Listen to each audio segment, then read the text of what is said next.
What's up, dudes? Jaco here from Mile Marker Zero. I'm going to talk to you a little bit about 2020 Vision. This is the second single from our upcoming release, The Fifth Row. 2020 Vision was the last song we wrote for this CD. It actually was a number of different songs beforehand. We tried a lot of different ideas for this moment in the story. The album was written with a lot of screenwriting techniques, believe it or not. We need a song that's just straight ahead driving. We need a break from the prog, if you will, you know, just something you could drive to, like just something straight ahead. It uses the 4 chords of awesome. You know, the 4 chords of awesome, if you don't know what I'm talking about, of course it's the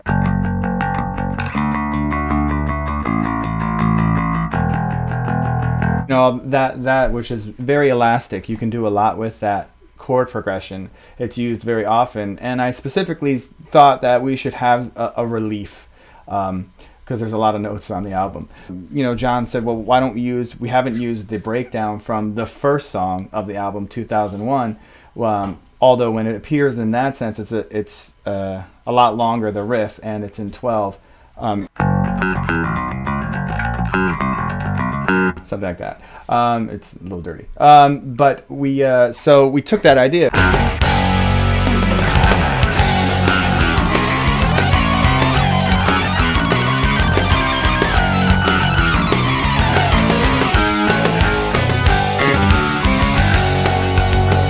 So when doing the record, when deciding what the bass was going to sound like, obviously we're pulling from like a really old school prog era. So I wanted that like more upfront, kind of distorted driving bass rather than like low bottom, which is why I ultimately made the decision to use a pick. There's a certain kind of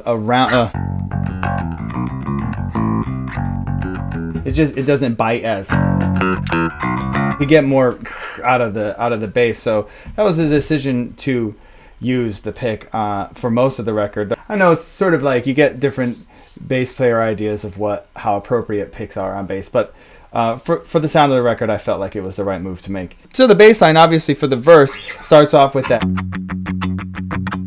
I just wanted it to have that, you know, that real, like almost like I'm the guitar at that point.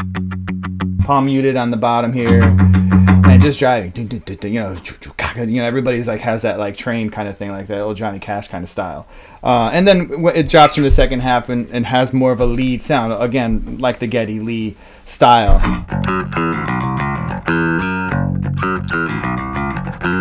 Which is based off, obviously, the riff of the song. The bass fill, I think that's more of, that was just, you know, it's a bass fill, it's a jam fill. So I guess the next part to really talk about would be the second pre-chorus, where I have a thing with Mark. Perfect place, it's here I'll keep.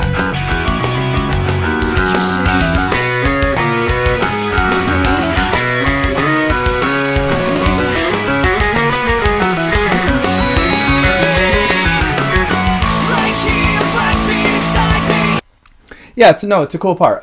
It's fun. I tried to like write it like if it was like a lead guitar part. You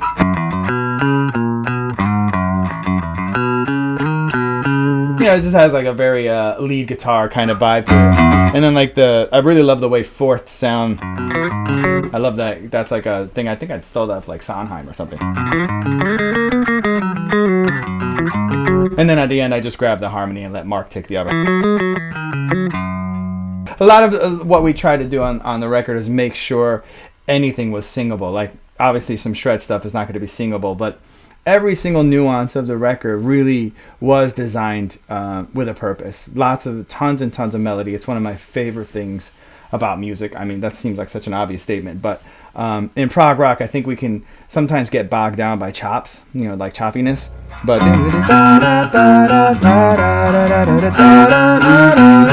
and then here comes the chop.